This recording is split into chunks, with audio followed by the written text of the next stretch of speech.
In that complaint, another thing they said in that disclaimer, they said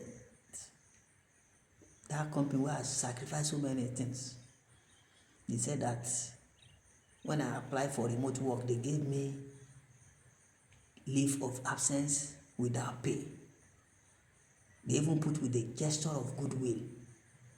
Then they now said I rejected it, which was a lie. It was a deliberate misinformation. First, the leave of absence they granted me was granted to me in bad faith. The headache is that they know that with remote work, if they get that approval, it was not in the policy according to them. What they eventually get me was not also in the policy. With remote work, I'll be working, I'll be collecting salary. It is that salary that was the headache. They didn't want me to be paid.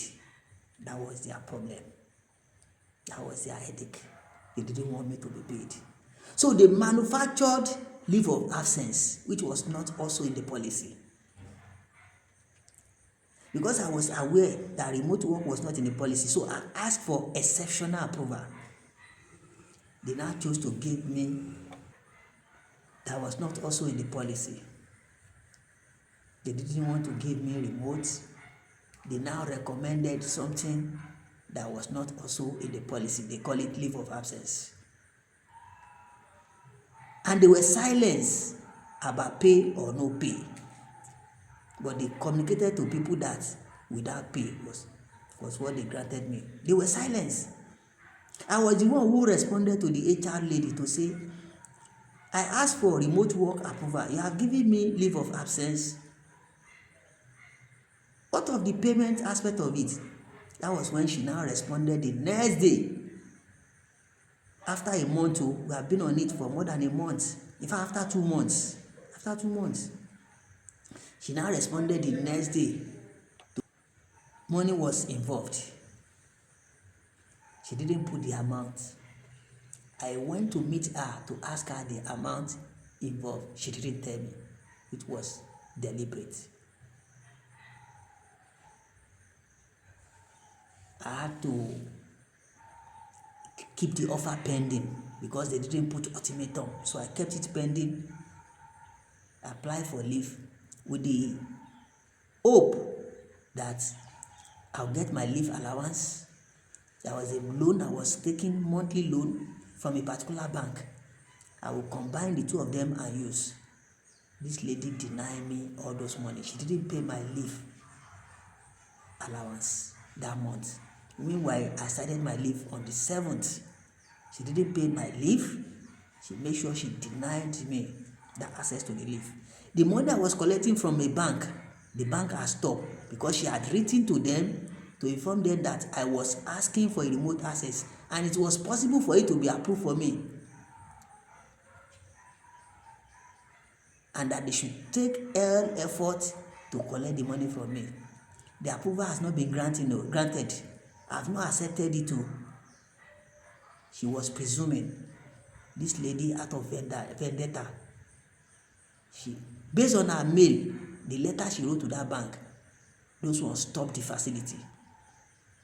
So when I went on leave, I couldn't access my monthly allowance. I couldn't use the money to do what I wanted to do. She didn't pay my leave allowance until the following month. What I wanted to do was in March. I went on leave in February. I wanted to do something on March. In fact, I wanted to use the money even that month, that February. What I wanted to use it for will expire in March 13. This girl didn't pay my leave allowance until March 27. I had to run around to look for alternative to solve that problem. By the time I got money, it was a week to the expiration of that particular document I wanted to get. So that cost me a lot, a great inconvenience. Meanwhile, when I was there, when I traveled, and I heard that the MD of that company scolded her for not telling me about the amount.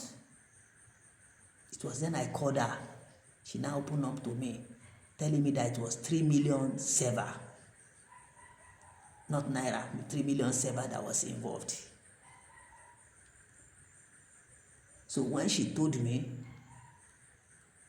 and because the offer was pending, there was no ultimatum telling me that it will expire at so time. And the last condition for me to take action, which she denied me, was the amount.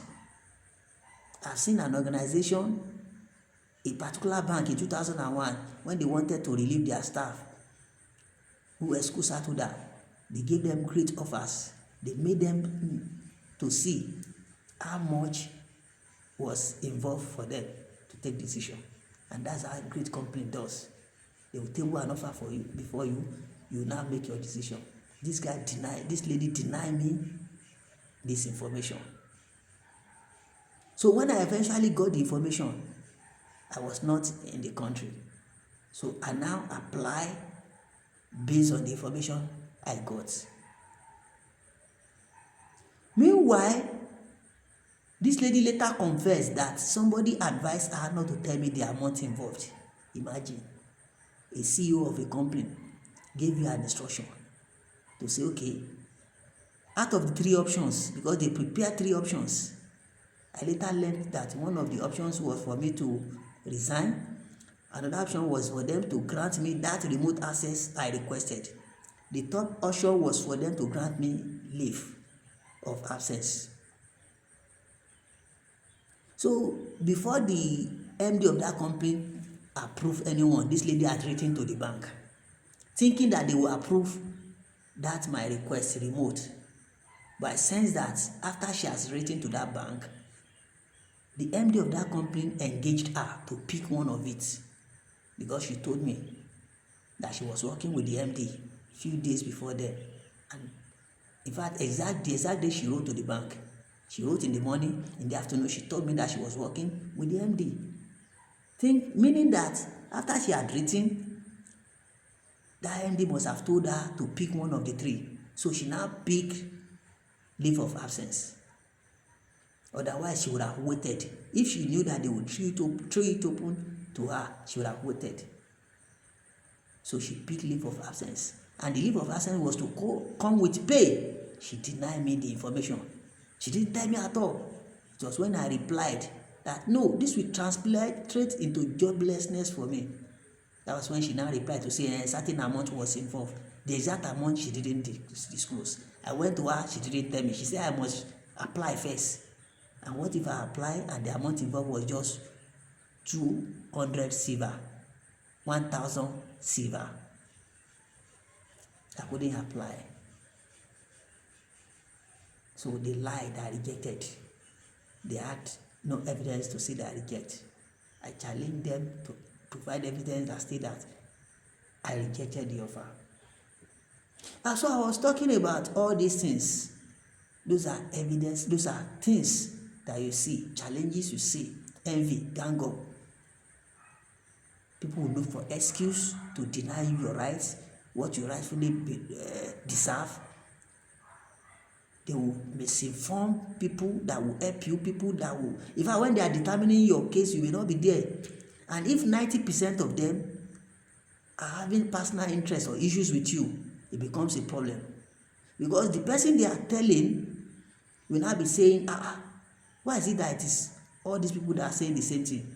They will know that they have their own personal issue with you. Maybe you have stepped on their toes. You have stopped them from one fraud, one corruption. You have challenged them. They have seen you as daring and all those things. So that is what I saw in that company.